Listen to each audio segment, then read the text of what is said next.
ప్రతి మాసంలోనూ కృష్ణపక్షంలో వచ్చే చతుర్దశిని మాస శివరాత్రి అంటామండి. అయితే ఈ మాఘమాసంలో వచ్చే కృష్ణపక్షంలో వచ్చే చతుర్దశిని మహా శివరాత్రి అంటాం.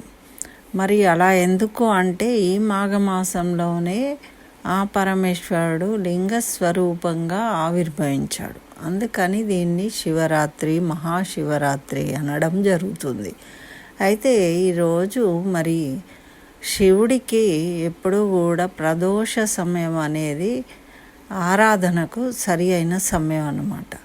అందుకని మనము ఈరోజు ప్రదోష వేళలో ఇంటి దగ్గర అయినా సరే, దేవాలయంలో అయినా సరే, మనము ఒక మట్టితో చేసిన లింగాన్ని తయారు చేసుకొని, లేకుంటే మంచుతో చేసిన లింగాన్ని తయారు చేసుకొని, దానికి చక్కగా మన ఇంట్లో ఉన్న వాటితోని అభిషేకించి పంచామృతాలతోని పాలు, తేనె, పెరుగు, భస్వము మరియు సువర్ణము వేసిన నీటితోని, బెల్లం పానకంతో మనము భక్తి శ్రద్ధలతోని అభిషేకించుకొని బిల్వపత్రాలతోని అర్చించినట్టయితే సర్వ కోరికలు నెరవేరుతాయి, అన్ని శుభాలు జరుగుతాయి.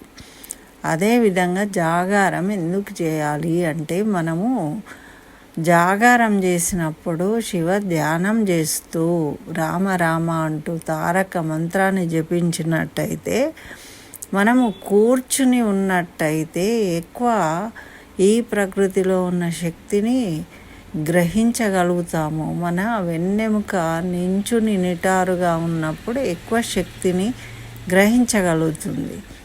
దానివల్ల మన నాడులు ప్రచోదనం అవుతాయి. కాబట్టి జాగారం అనేది ప్రత్యేకంగా మనకు తెలియజేయడం జరిగిందండి.